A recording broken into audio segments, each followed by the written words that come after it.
이번 시간에는 추론 통계에 대해서 공부해 보도록 하겠습니다. 앞에서는 이제 기술 통계를 했어요. 모집단에서 얻은 자료를 분석하는 경우는 서술 통계로 충분해요. 근데 만약에 샘플 표본에서 얻은 자료를 분석할 경우에는 표본에서 얻은 통계값이 모집단에 일반화시킬 수 있느냐가 문제가 될 수가 있겠죠. 그래서 표본을 추출할 때에는 표집 오차가 있을 수 있기에 이것을 통제하고 난 다음에 표본의 통계값을 사용해서 모수를 측정하거나 가설을 검정합니다. 그래서 이런 추론 통계는 모집단에 확실하지 않은 어떤 특성을 표본을 통해서 추론하는 과정이에요. 즉 한정된 수의 표본에서 얻은 정보, 즉 표본의 통계량을 근거로 모집단에 대해서 결과, 모수를 일반화하거나 결론을 내린다는 거죠. 통계적 추정 같은 경우에는 추론 통계는 통계적 추정과 가설 검정이라는 두 가지 방법으로 이루어집니다. 추론 통계는 모수가 아니라 표본이 갖고 있는 모집단의 평균, 즉 모수에 관한 정보를 분석함으로써 모수에 대한 결론을 유도하거나 또 결론에 진짜인지 가짜인지 진위를 검정을 하죠.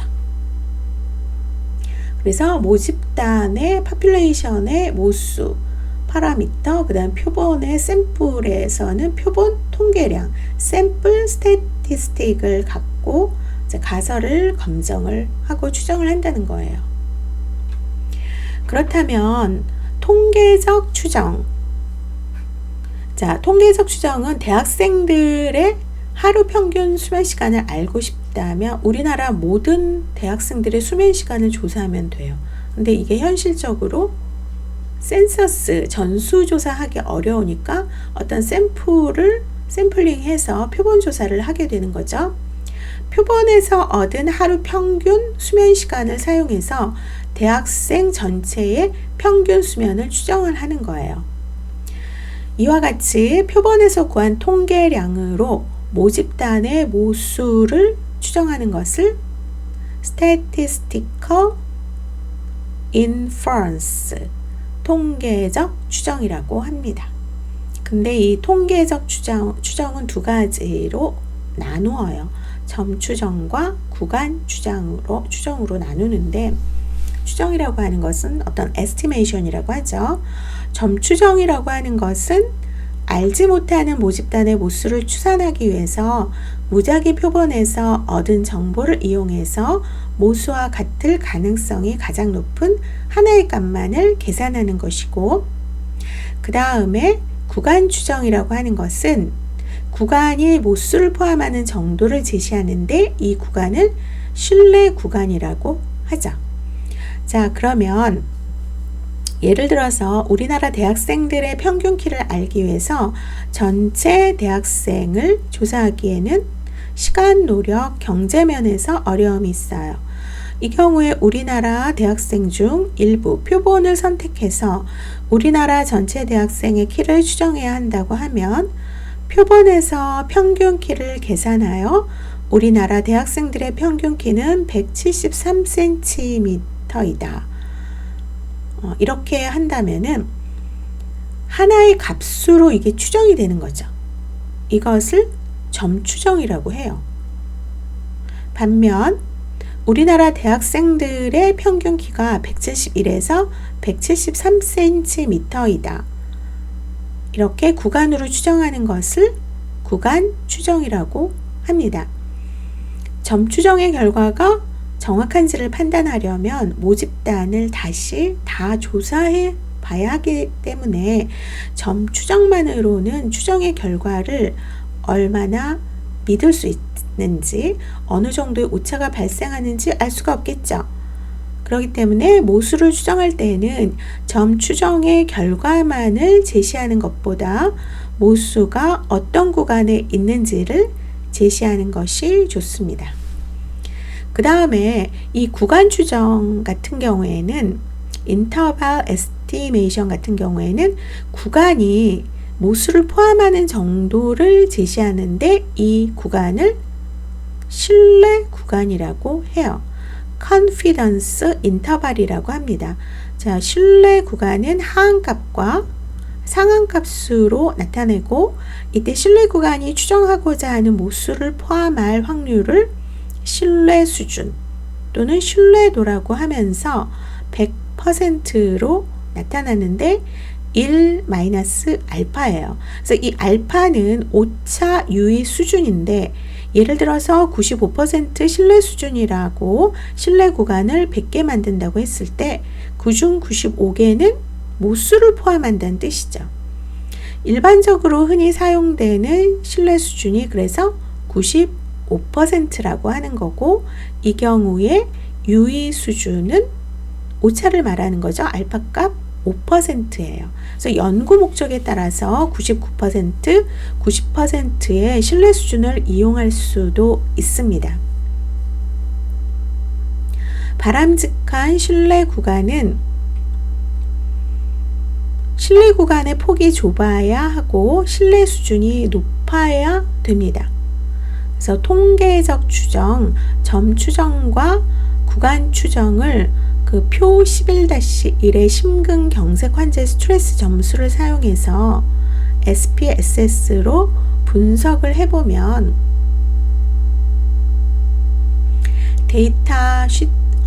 이런 데이터셋의 자료를 입력하고 분석, 기술 통계량, 데이터 탐색을 선택하고 분석할 변수를 선택해요. 그럼 종속 변수를 선택하고 통계량을 눌러서 데이터 탐색 대화 상자를 불러오면 평균의 신뢰 구간에 95%니까 95를 입력하고 누르고 확인을 하면은 이제 결과가 나옵니다.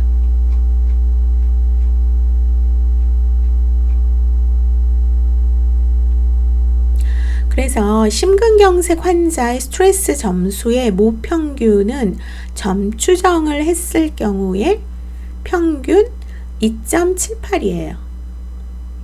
구간 추정을 했을 때의 신뢰 구간은 95%에서 1.40에서 4.15의 범위에 속한다는 거죠. 그 다음에 추론 통계에서 이제 가설을 검증을 해야 돼요. 가설 검증. 자, 하이포테시스.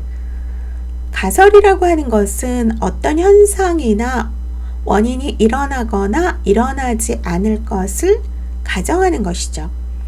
그래서 하이포테시스 테스트, 가설 검증은 모집단의 특성 현장에 대한 예상이나 주장이 옳은지 그른지를 표본을 이용해서 판단하는 과정을 말합니다.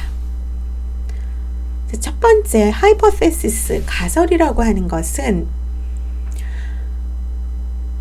가설 검정에서 통계 가설을 설정하는 방법에는 영가설 혹은 규모 가설, 누 하이포테시스라고 해요. 그 다음에 대립 가설, 연구 가설, alternative hypothesis 두 가지가 있습니다. 자, 그러면 영가설 혹은 규모 가설은 직접 검정 대상이 되는 가설이에요. 이거는 기각을 전제로 하는 가설이죠. 왜냐하면은 차이가 없다라는 거잖아요. 그래서 H5로 표시를 합니다.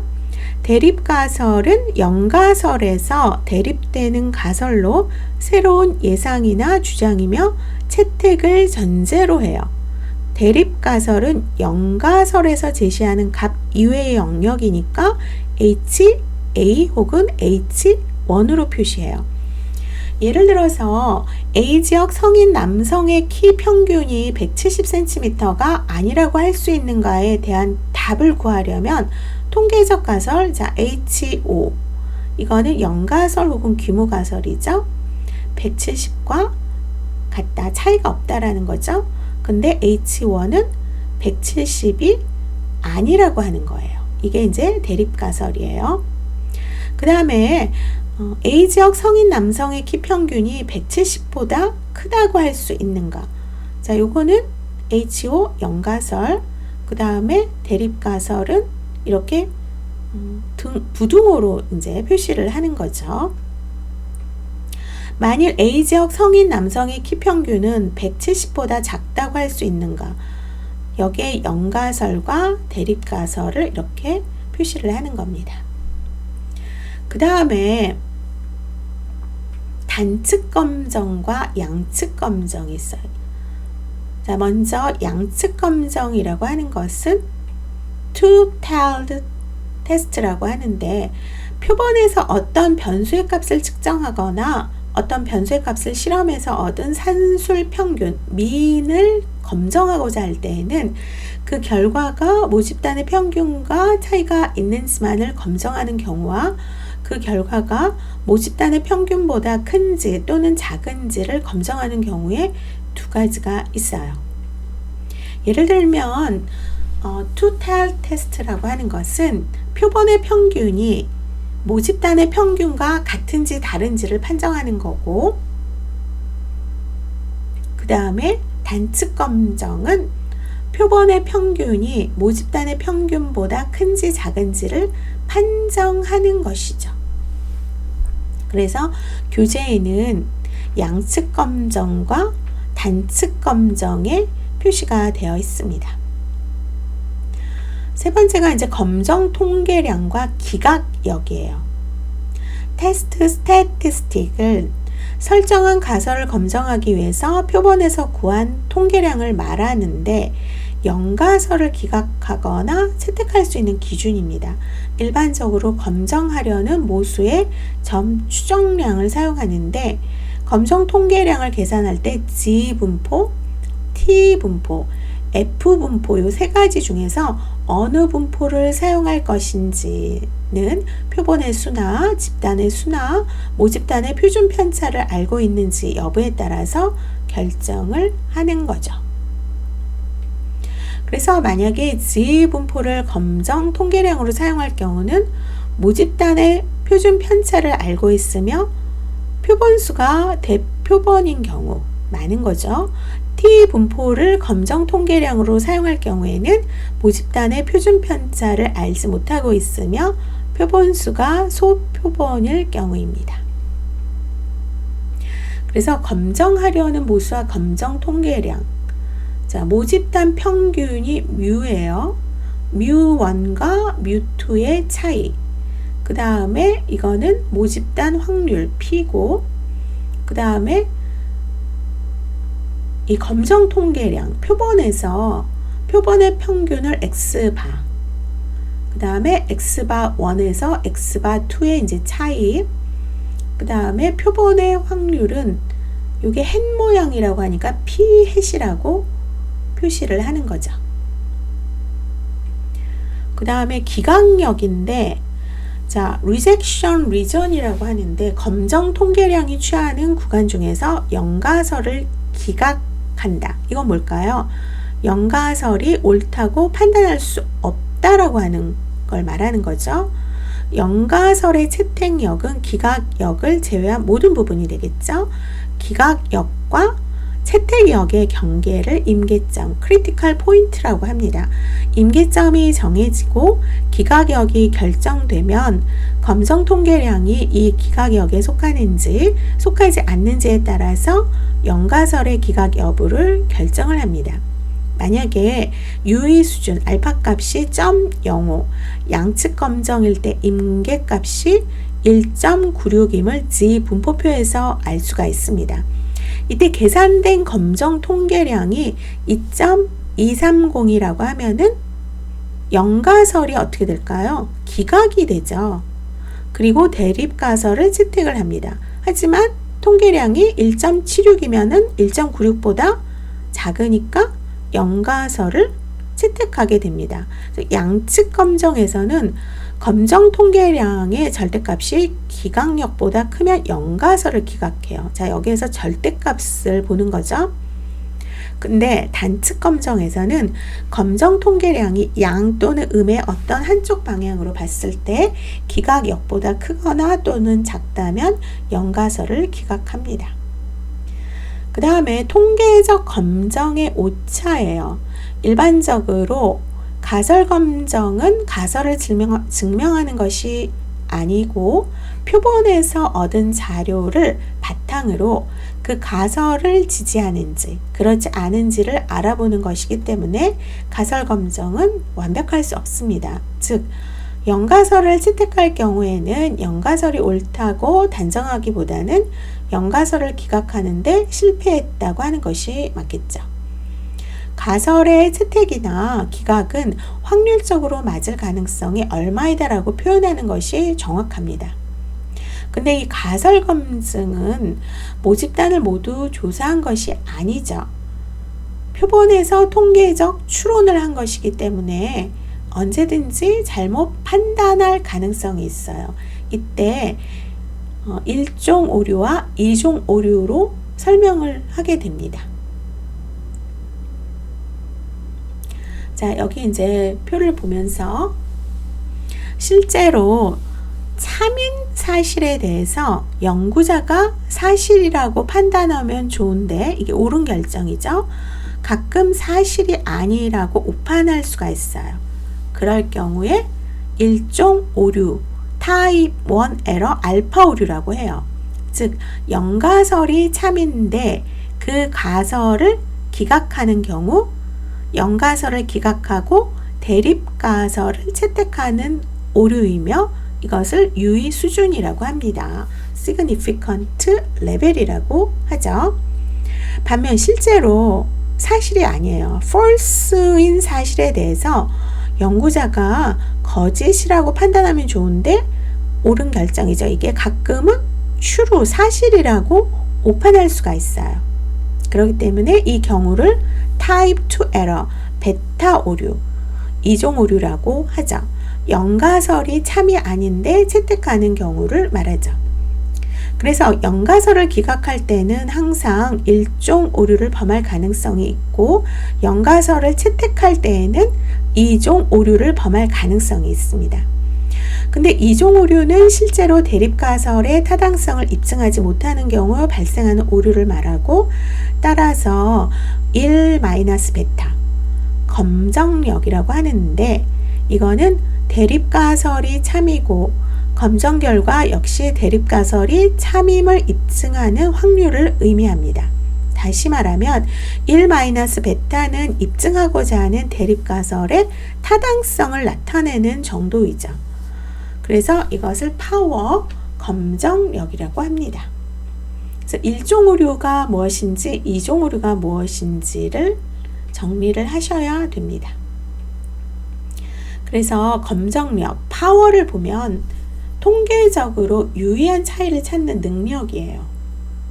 1-베타로 정의하고 결과가 유의하지 않은 것으로 나타났을 때 통계적 검정력을 고려하지 못하면 결과를 정확히 해석할 수가 없습니다. 낮은 검정력을 가진 연구를 수행하는 연구자는 이종 오류를 범할 위험이 크죠. 다시 말해서 집단 간에 실제로 차이가 존재함에도 불구하고 통계적으로 차이가 없는 것으로 판단하기 쉽다는 뜻이에요. 예를 들어서 낮은 검정력을 가진 연구에서는 실제 효과가 있는 실험약을 효과가 없는 것으로 잘못 판단해요. 그러면은 이로 인해서 이 실험약이 생산되지 못할 수 있죠. 그래서 통계적으로 유의한지를 찾아내기 위해서는 연구의 검정력이 충분한지를 확인하는 것이 매우 중요합니다.